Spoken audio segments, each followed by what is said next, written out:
in my books too, because that's my background. And so I always sneak it in there, even though I'm not writing straight up about the theater, but I managed to get it in there, and dance too.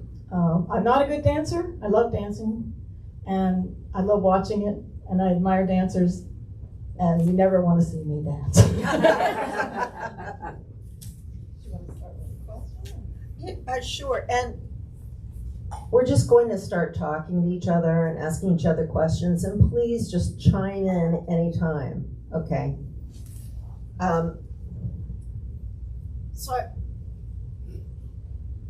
When did you actually decide to pursue writing seriously, professionally?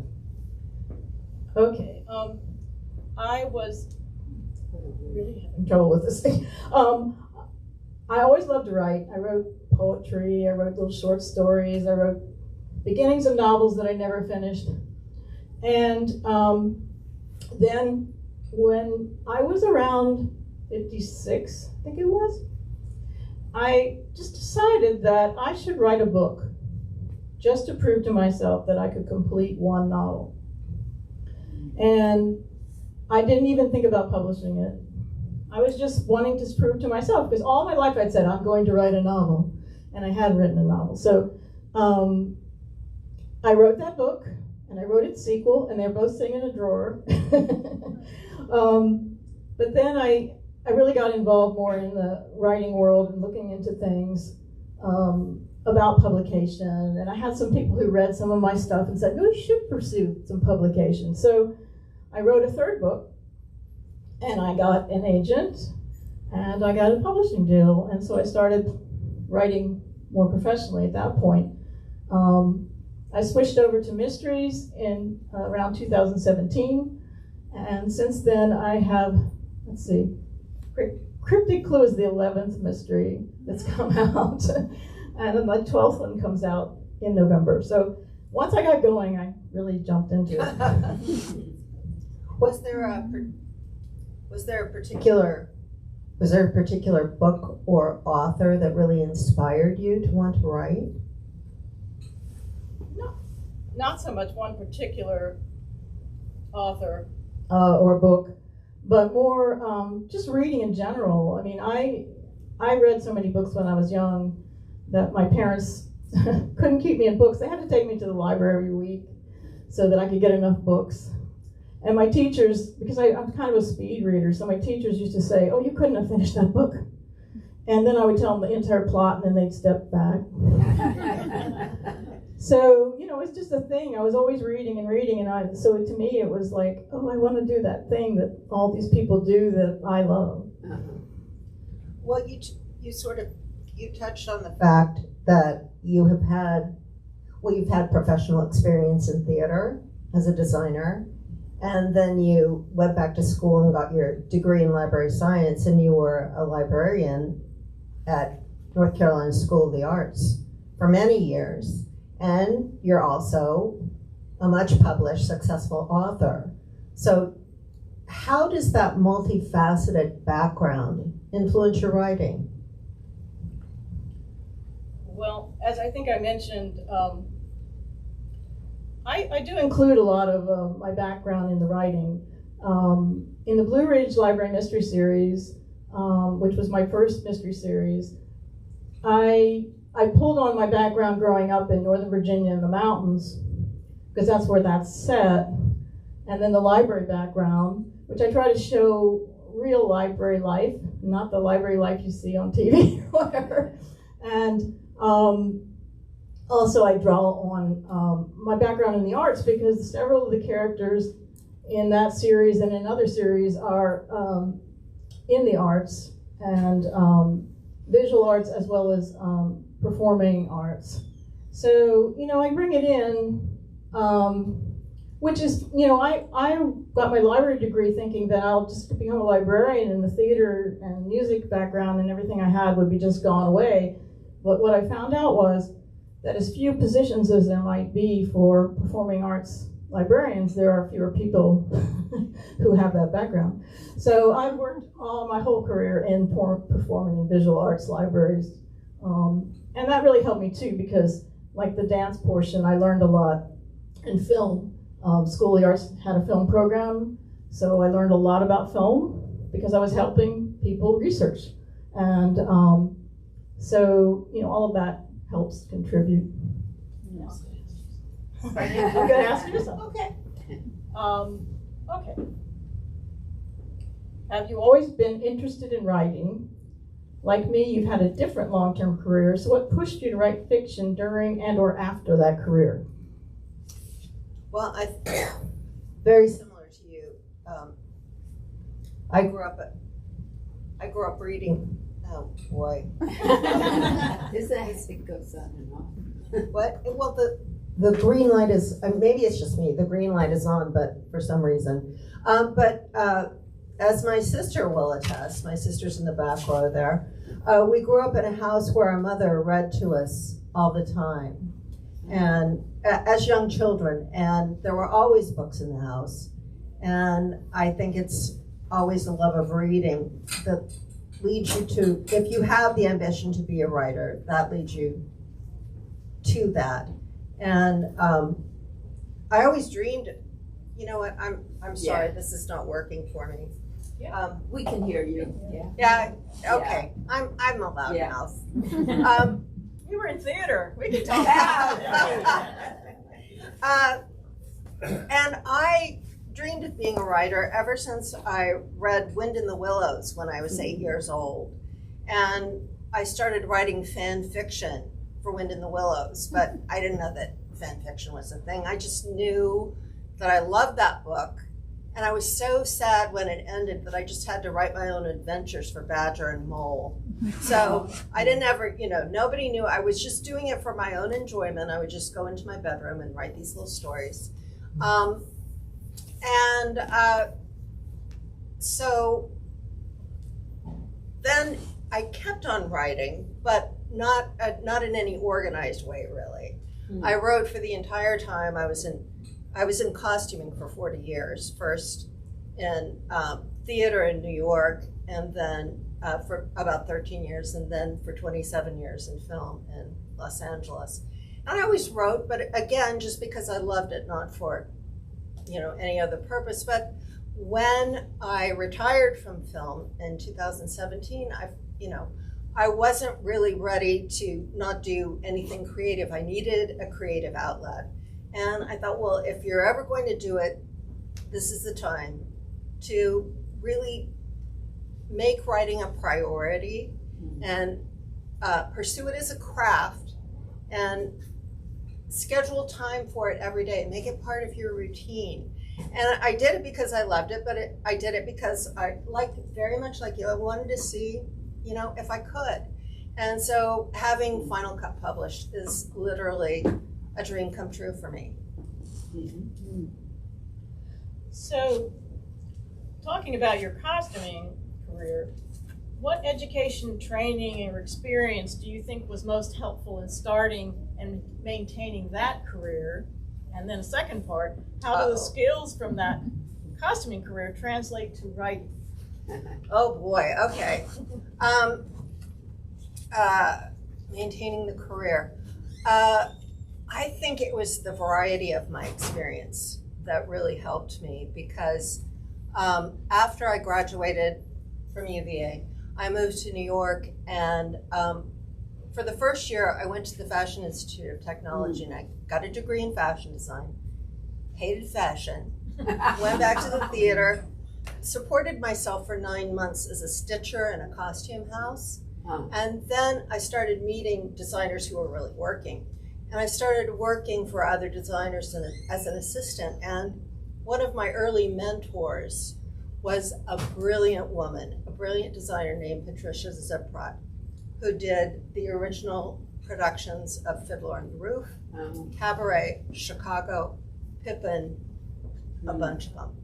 And just working for Patricia and observing her design process taught me so much. That's where I really learned what design was all about. Because she really, with Fiddler on the Roof especially, she changed the face of theatrical design in America. It was revolutionary design. And so it was a gift to be able to work, but see that kind of mind at work. And then eventually Patricia and a couple of other designers that I'd been working with started recommending me for little jobs. And before I knew it, I was doing my own work at theater and opera companies all over the country. And then after about 13 years in theater, I thought, well, before I get any older, if I'm interested in learning about film, I better get busy and do that. So I went out to LA I kept my apartment in New York, but I went out to LA just to check it out, because if I was going to do film, I wanted to do it where they'd been doing it for 100 years. So I was really lucky, because within 2 weeks, I'd landed a job on the first Addams Family movie. But I know that the main reason I got that job is because of my theatrical portfolio and the skills I picked up in theater. So it was a really cumulative process. And then I spent the next 27 years working in film. Wow. So that's part one. At what point did you give up the apartment? I love that. 2 years. I wasn't sure for 2 weeks. Well, actually, I probably would have kept it. I sublet it illegally. I had a 1-bedroom between Weston and Riverside on 85th Street for $500 a month. So, that was tough. Rent stabilized. That was tough to give up in 1990.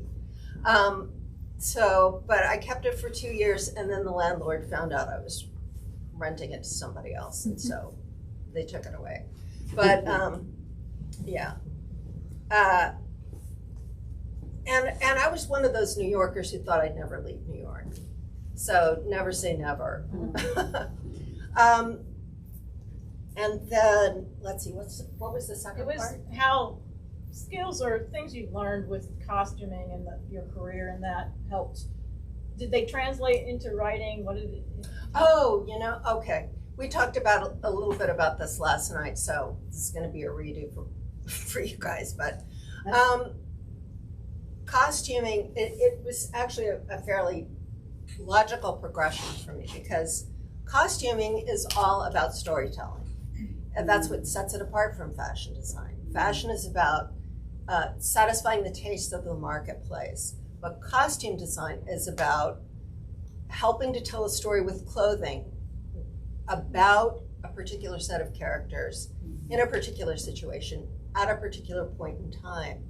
So that kind of character analysis that you have to do that job translates very well to fiction.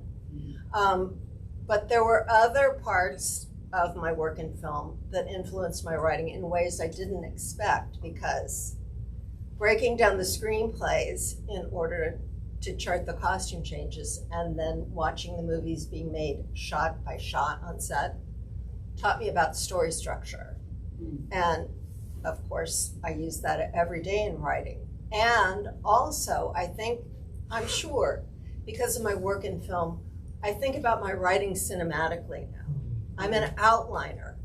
So I outline all my books before I even start writing them. But now I think of that outline almost like a shot list for camera setups on a movie. And the whole time I'm writing, I have the movie version playing in my head. I actually kind of do the same thing. I mean, I see scenes in my mind when I'm writing, and try to visualize how it works. Well, I actually wanted to ask you about that, because you have such vibrant characters and vivid descriptions of your settings. I want you to be able to go ahead and expound on that if you want to, but I wanted to ask you if you ever are inspired by real places or real people. Not so much real people. I mean, I think I'm inspired by just looking at all of humanity, or experiencing people in general. But I try not to base characters on specific people that I know. I might mix in some characteristics from different people. But what's interesting, and this is hard for me to explain, but my characters feel it sounds like I need to go, have therapy, but We all do. they start to feel really real in the sense of, not that I think that they're real, but it's like they are them. I can't say, this character like Cam in the Cryptic Clue, Cameron Clue, I see him. It's him, and it's all his characteristics, and it's just him like I know my son, like I know some other friend of mine, like I know, and it's not like, it's like Mr. So-and-so from across the street or whatever. So to me, that's the thing. They become really specific in my mind. And descriptions, I sort of visualize. Yeah, I definitely visualize like settings, rooms, places. Now, the one series that I write, the Book Lovers B&B, is set in a real place, Beaufort, North Carolina. And the B&B is not real, but the setting, the actual place is real. And that can be very challenging because you have to make sure it's right. I've visited there many times. I've walked the streets. I actually talked to the police chief there. He was a great guy. Yeah. He told me that, what was it, chaos? Yes, chaos. He says, do you know what chaos means? I said, no. He says, chief has arrived on scene. So, but anyway, so that in that case, you're really specifically describing a place and that you've actually walked the streets. But in some of my other books, I visualize and I see it from book to book. That's their living room. That's their, to me, it's just like there, like a real place. Yeah. In my mind. Well, that shows in the book. Your descriptions are that vivid. Yeah. The other thing I think that helped with descriptions, and I've told some writers this before when they were asking, people I've worked with, mentoring, I used to write a lot of poetry. And I'm not a published poet, but I've written a lot of poetry over the years. And I think writing poetry is really helpful because it makes you condense very vivid descriptions down to shorter word, so you don't have to have a super lengthy description to get the description across. And I think that's what's been helpful to me is picking the right word can make the difference. Because in a poem, you've got to be very specific with the words that you choose. Right, So, absolutely. well, here's a question that probably people are wondering. You've worked on several major film productions. What are some of the things about Hollywood that the general public gets wrong, especially in relation to the filmmaking process? I don't know that most people think about the filmmaking process unless it's a real interest of theirs. So I don't know that they get anything wrong. They just, but I did try in Final Cut to take readers behind the scenes of a working movie set, because there is a lot about filmmaking that, just people aren't generally exposed to. On a movie like in the book, which is my protagonist, Joey Jessup, who's a key costumer, is working on a major superhero movie. And so on a movie like that, there are literally hundreds of people on the crew, and every one of them has a job that is essential to the production of that movie. And that's also one of the reasons I've thought for a long time that a big movie would be a perfect setting for murder mystery.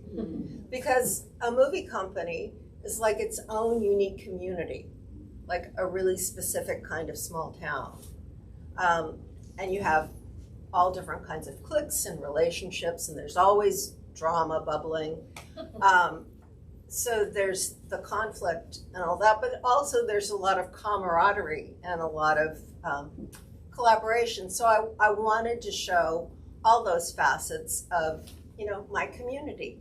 It's sort of a little love letter to the costume community, movie costume community. And I think that really works because we're always told with mysteries in particular as a genre, that especially cozy mysteries or traditional mysteries, which are the kind like, Agatha Christie type mysteries, and they're basically described as mysteries that don't have a lot of graphic violence. They're not thrillers, so to speak, but they have the whodunit aspect, and you're following the clues. They're supposed to be set in a community. And so, your community works just as well. And I think that's a discussion people have had about, well, can I write a cozy mystery or a mystery set here or here? And it's like, well, if you have a community, you actually can. You have to have that group of people, that inner core or whatever of people to make it work. Yeah. So it's not so limiting, because I see people saying, oh, you have to be set it in a small town. Well, some of mine are in small towns, but it doesn't have to be in a small town. I've known people who've done really well with mysteries set like in a borough of New York or some small neighborhood. Right. In a neighborhood, Yeah. So it's interesting to hear you talk about the community aspect. Yeah, absolutely. Well, it's a big part of the filmmaking process is that community, because nobody can do a movie. Nobody can design a movie by themselves. Certainly, no one can make a movie. In fact, it's a quote I actually use at the first of the book that I love by Orson Welles. He said, "A writer needs a pen, an artist needs a brush, but a filmmaker needs a community.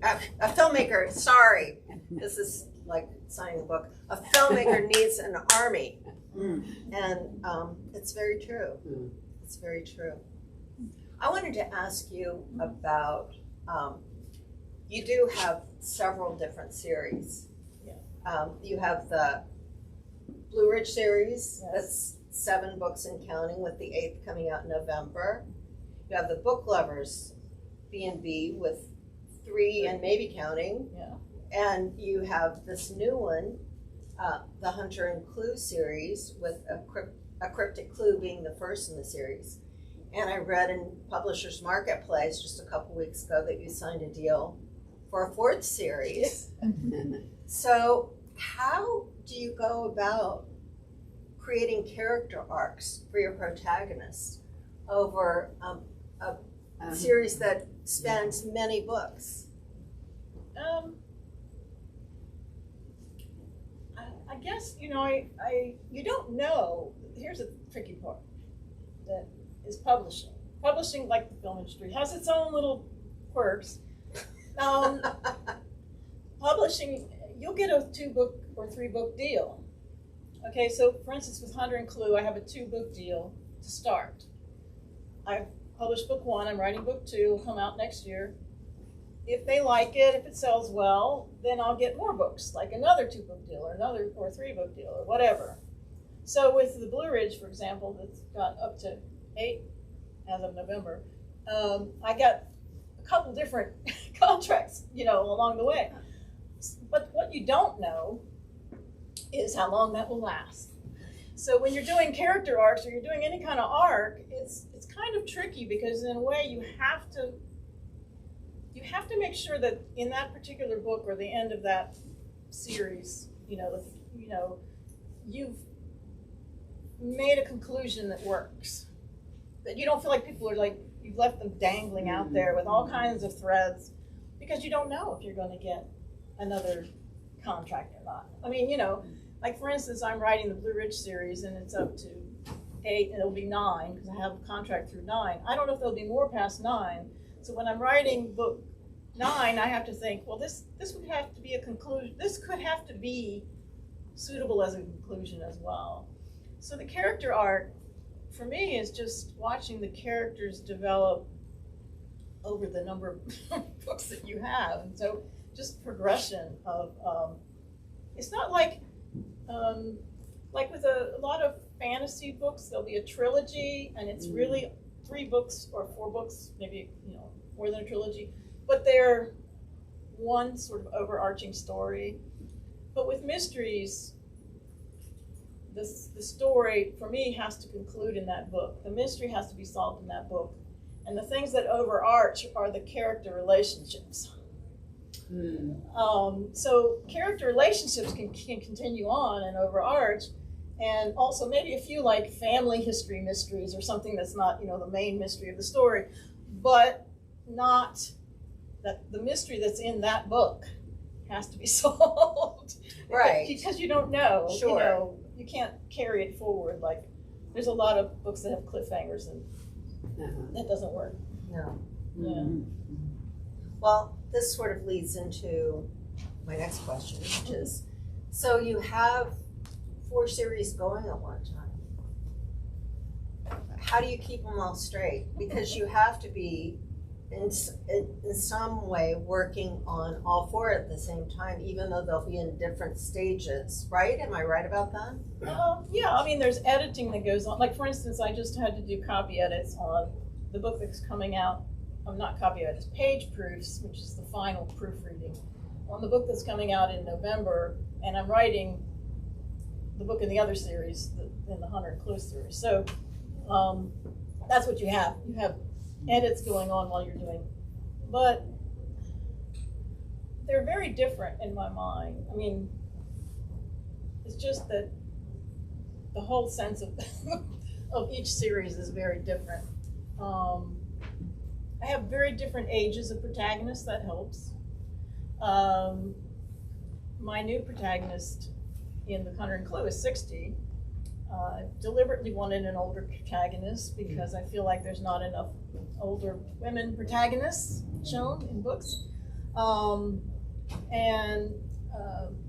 So, her whole life and her outlook is very different than the protagonist in my Blue Ridge series, who started out in her 30s, now she's close to 40.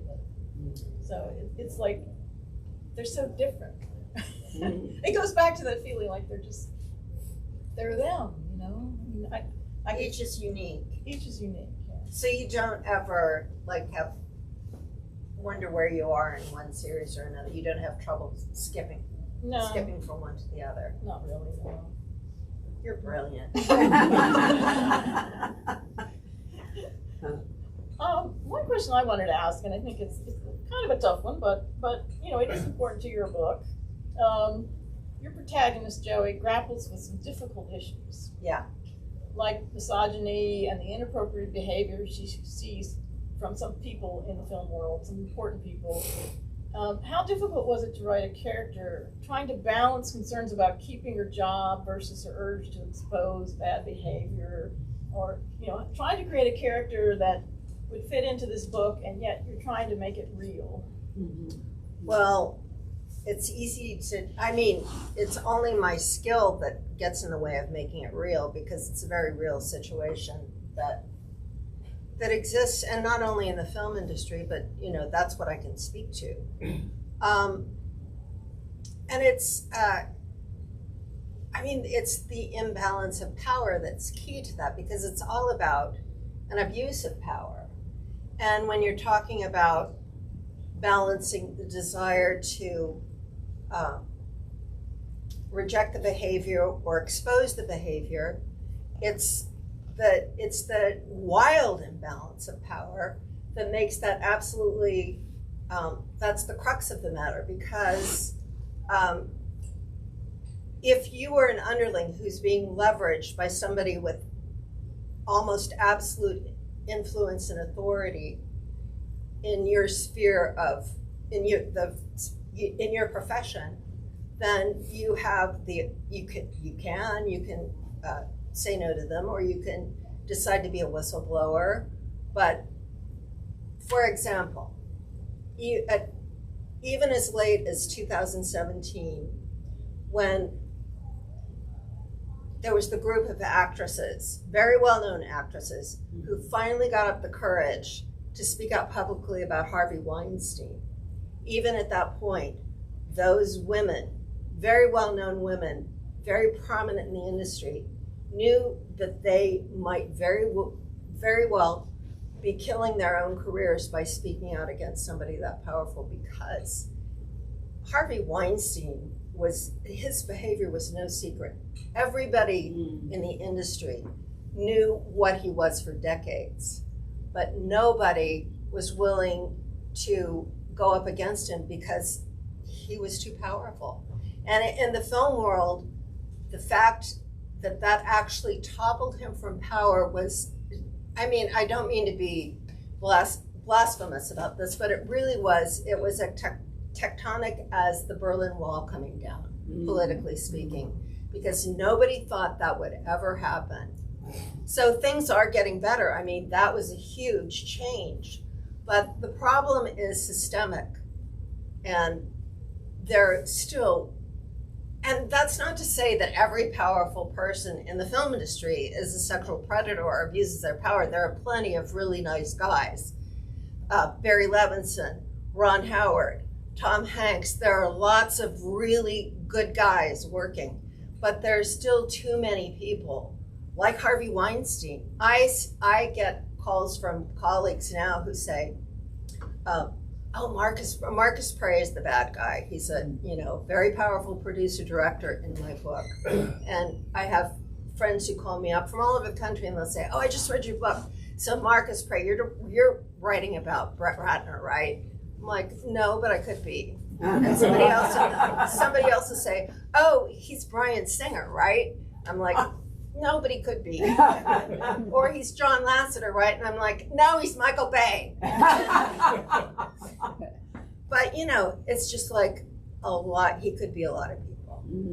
And they're still all working. Although John Lasseter did, get ousted from Disney, but he's still out there producing and directing. He's a very creative guy. Yeah. So, but they're all out there having successful careers still. Yes, ma'am. I have a question for both of you, because you obviously love reading, you love books.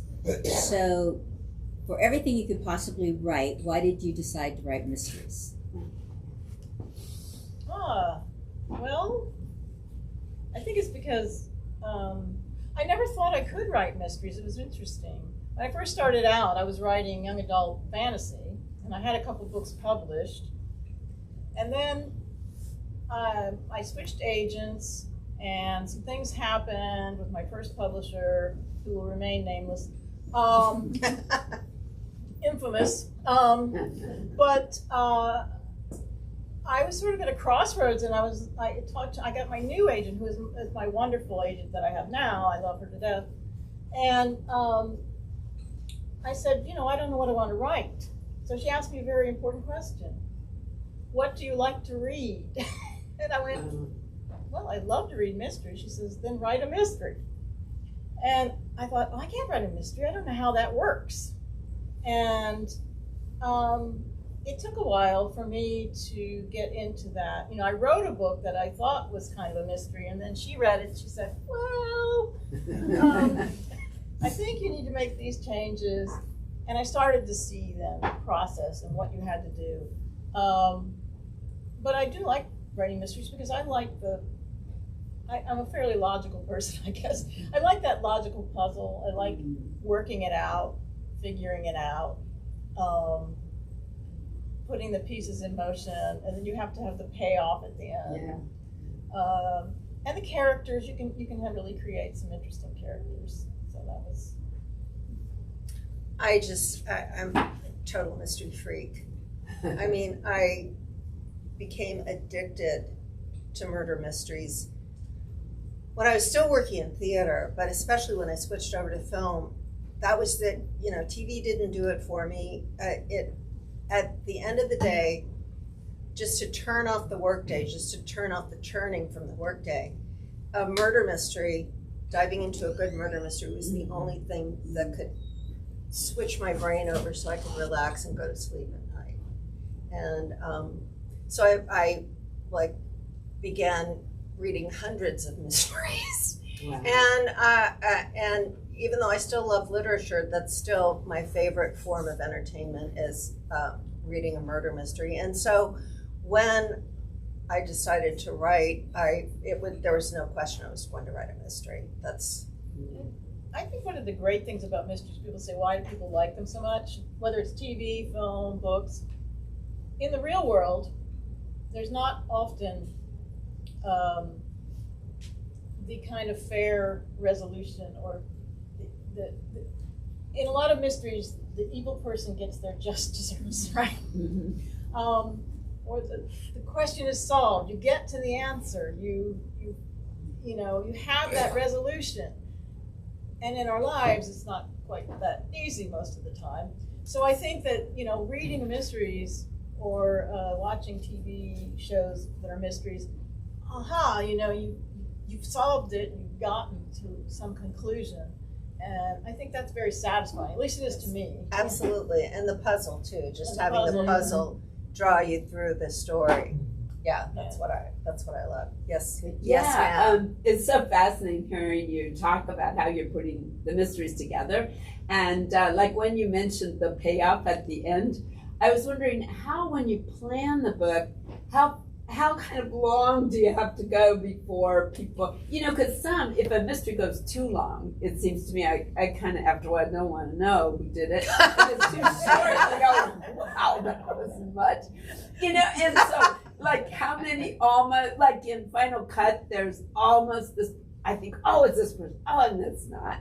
So, how do you think about that kind of tease almost at the end? Yeah, that's the trickiest part of writing mysteries to me is that you have to give the reader enough clues throughout the book so that when you reach the end and you expose the murderer or whatever the resolution is, that they don't go, that came out of nowhere. Yeah. But you can't make it so obvious that halfway through the book they go, I know who did it. Yeah. And they're right. It's okay if they're not right. But that's the really tricky balancing act that you have to do. And some of it comes in the editing. I mean, I really have to give my editor credit too. When you're working with a traditional publishing house, you have an editor assigned who does what they call developmental edits, and that's a person who's looking at the big picture, and they're looking at all these things, and a lot of times they might catch something and say, oh, I guessed that too early. You're going to need to do something here, here, and here, or they might say you need to put more clues in to make this clear at the end. So that's why you have them, and writing is not entirely a solitary occupation because you really have to have other people, editors, copy editors, proofreaders, working on the books.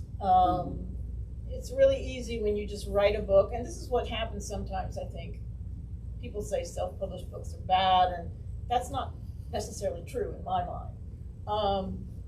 But what gives it that reputation is that somebody will just write something and they won't look over it and they won't proof it and they won't get an editor or whatever, and they just throw it up on the Amazon or whatever, and then it hasn't gone through a process that it needs to go through to get to the final result. So I have to give a shout out to editors and other people who work on the books too, beta readers, people who read your book and give you feedback. Now, that's one thing I also wanted to ask you, because when you started writing, we both came from careers where we were working with sort of a community of people. And I got very used to that dynamic of having people to collaborate with all the time creatively. Did you have any trouble when you sat down, in front of the computer and if so, how did you deal with that, if you felt any? I still have trouble with it. Just looking at that cursor. Sometimes it's very lonely. It's very isolating if you're writing. One of the things about the publishing industry also is that all of it's distributed now. I mean, I send in everything electronically. They send it back electronically. And it's not even like these people are there's like maybe 3 people from the company in New York and the rest of them are everywhere else, So that you find the community, I think, more often like with other authors. In groups, like there's a group called Sisters in Crime. I know about that. Listen. There's online groups. There's groups that meet up regularly in other areas, and you get together with other authors, And they might not be writing even the same thing you are, but it gives you that feeling of community. You know, it can be online, it can be in person. Because it is, you know, but it all comes down to you sitting there typing things. Nobody else can do it. So what are you working on now? I'm writing the second book in the Hunter and Clue series, which comes out next year.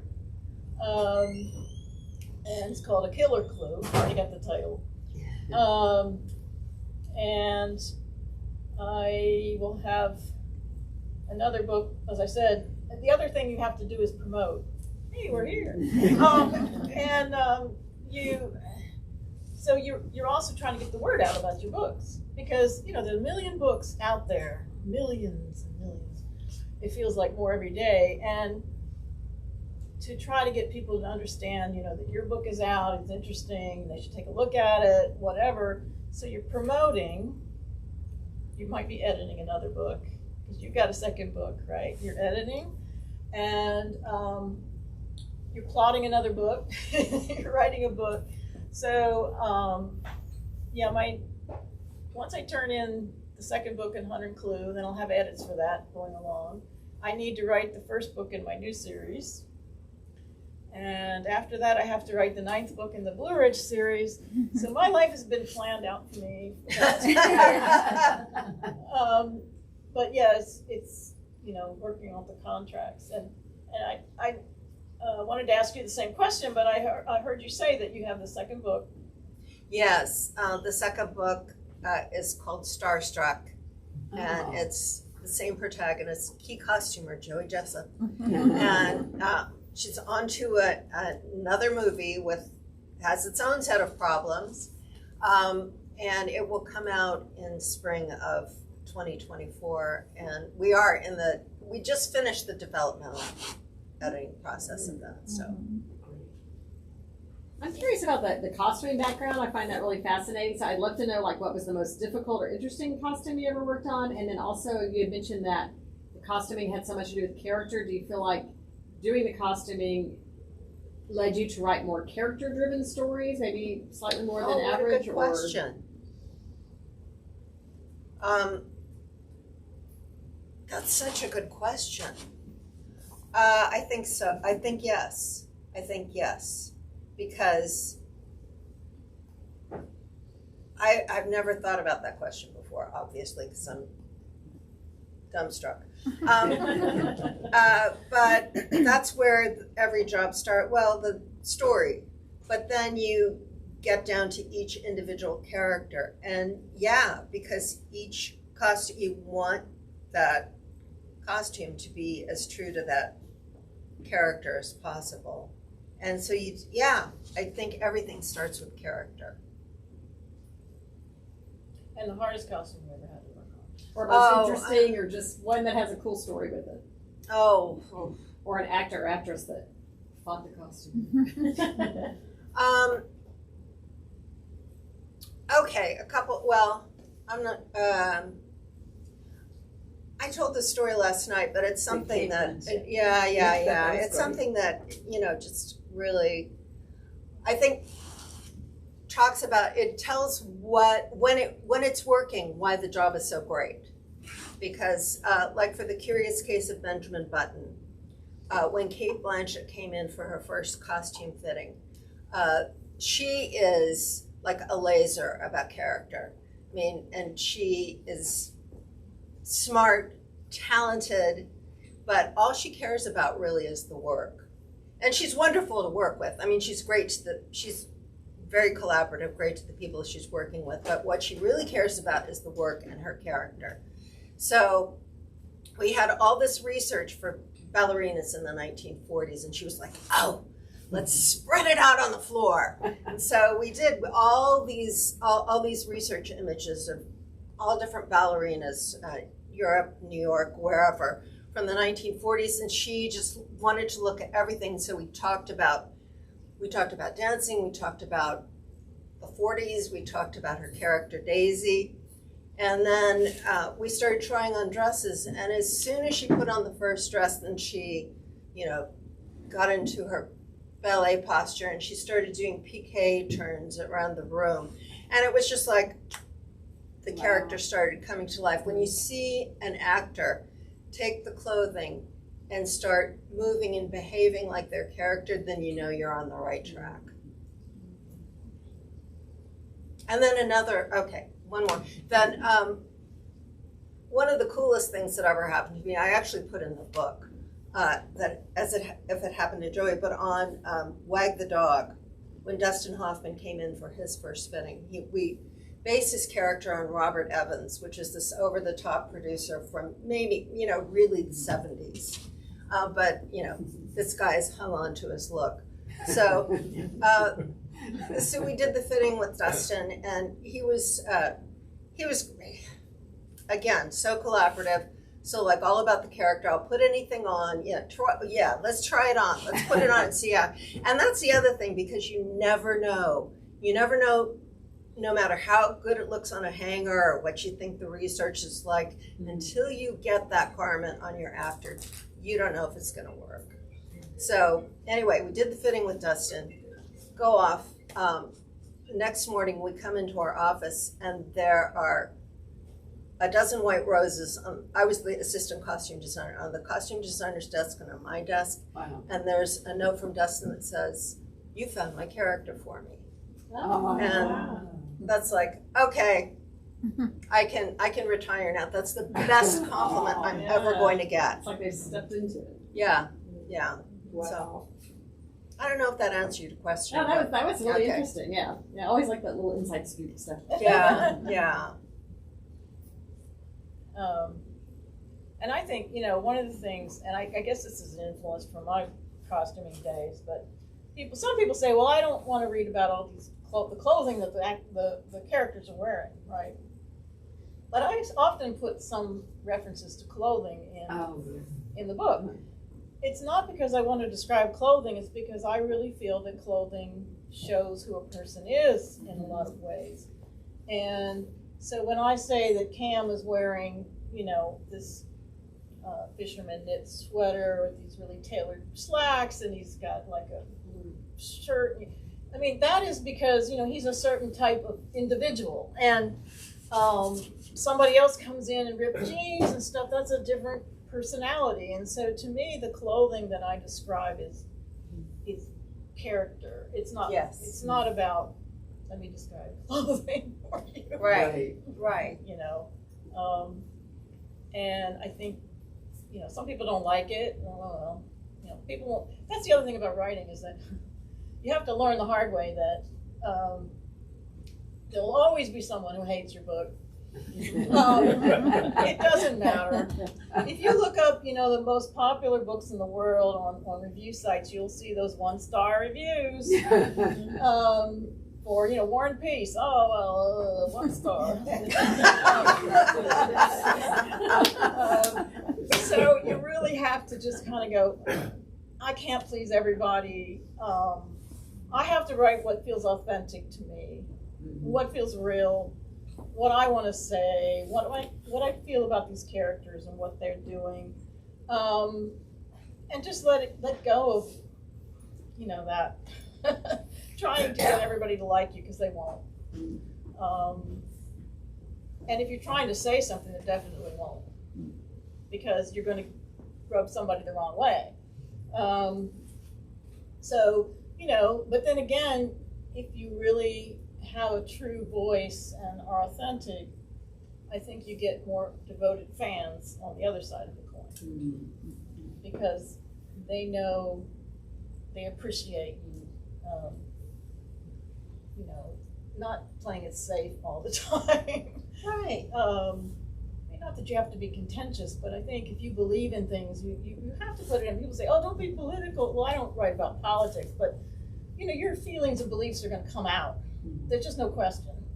It's going to happen. And you can either stand by it, or you can just, I don't know. You can't worry about it. Right, because that would I think that would be paralyzing creatively. Yeah, I mean, if you think, oh, I got it, but that's why I always tell people not to read reviews. I don't read very many reviews anymore. I read the ones that my agent sends to me, or my publishing house sends to me, like a trade review from Publishers Weekly. Publishers Weekly, library journals, stuff like that. And if I'm doing a blog tour and somebody writes a nice review, I'll read and thank them for that and things like that. But I don't go to Goodreads. I never go to Goodreads. And don't want to scan all that stuff. So I think the problem isn't so much that you get disappointed. It's you start to mentally think, oh, I have to write this way to please. I got to change that. Or somebody didn't like this about my book, so I need to change that. And that's where your brain gets a little messed up.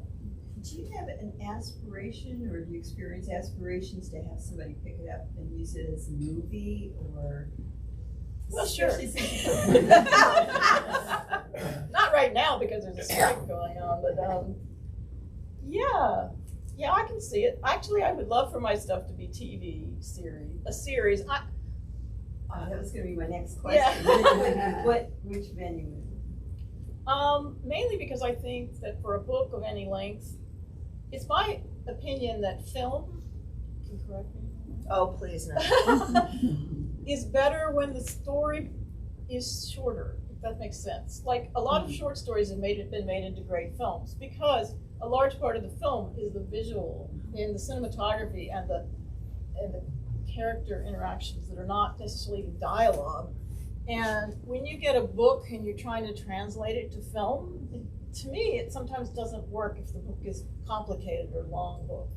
And that having a TV series, you can work it through different episodes, if that makes sense. So that makes sense.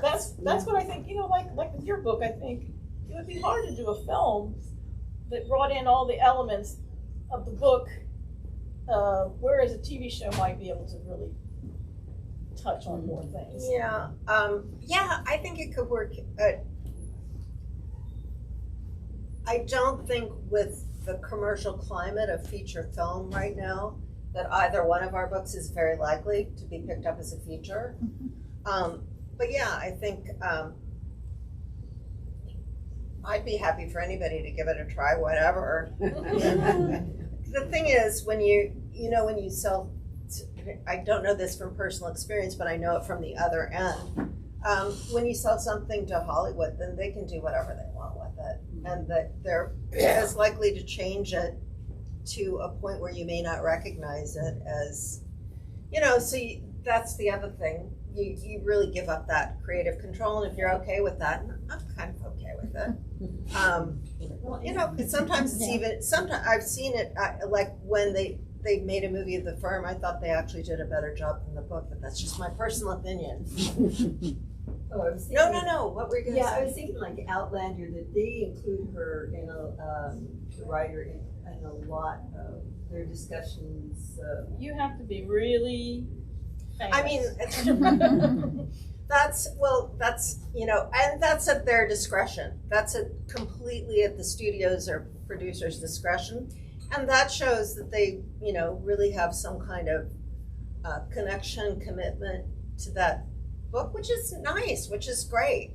But you can't, like Sue Grafton came from Hollywood. And she was a writer for both film and TV, and she would never allow one of her books to be sold to Hollywood. She was very adamant about that. But it's just that's. It would depend on the situation. Yeah. I actually had books optioned. The first 2 books in the Blue Ridge series were optioned by Sony Television. We don't know how, why, whatever. That just happened. And somebody was interested in them who had some influence or something. I don't know. Yeah. But they just sat there. And that's the other thing. They'll option them, and then after about however long the option is, they might extend it or they might just drop it, and then that's the end of it. So there's a lot of stuff that gets sort of optioned and bought up and sits around for a little while, and then, or a long while. and nothing ever happens with it either. So, Because Forrest Gump was a book to begin with, and it was optioned, and I don't know who wrote the first version of the screenplay, but it took 10 years for them to ever get that movie made after it was optioned. So, it's just, you never know what's going to, and Hollywood is getting to be more and more the Wild West that way, which is not necessarily a bad thing. It's just, we're obviously at a very transitional point after COVID, with all the streaming services that have come through, and the fact that none of us goes to the theater anymore, really, or very few of us. We went to see Barbie yesterday, and it was great. Did you dress up? No, we didn't, but we did wear our I Love Barbie pins. But I highly recommend it. It's really fun, and it's great to be back in the theater and watching movies. But, I don't know that's, what do I know? Is that ever coming back? I don't know. Are we ever going to go back en masse to the theater to watch film? Who knows? And neither do they. And that's what they're afraid of. So we're really at an inflection point in the industry, and who knows what's going to happen. yeah.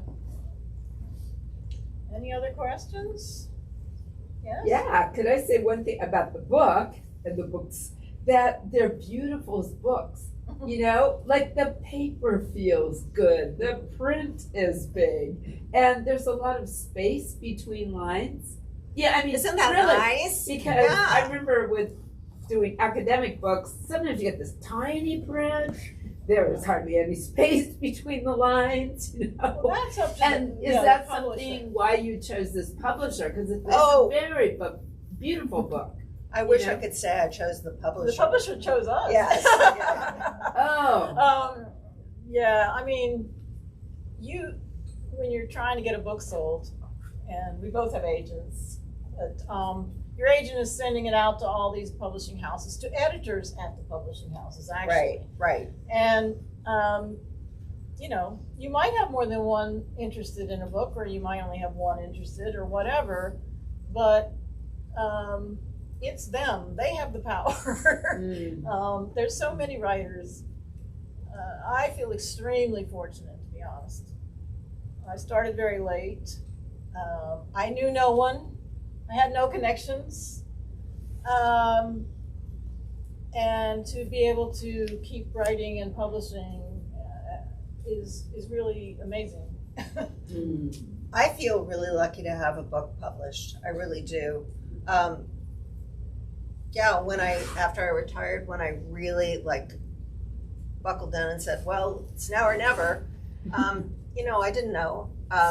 And so when I say it was literally a dream come true to have my book bought and published by a professional publisher, it is. I'm really, really, really grateful. And There's a saying that only, and I believe this might be true, of all the people who write and want to get books published, only, what was the percentage? Maybe 4% really, get an agent and get a book published. And of that, get an agent. And of that 4%, only 2% actually get books published. wow. Yeah. That's Don't you feel special? So now you're in the, maybe not the 1%, the 2%. Oh boy. Any other questions? Well, I'm sure I speak for you too. We're really grateful to all of you for Thank you coming so much. tonight. It's just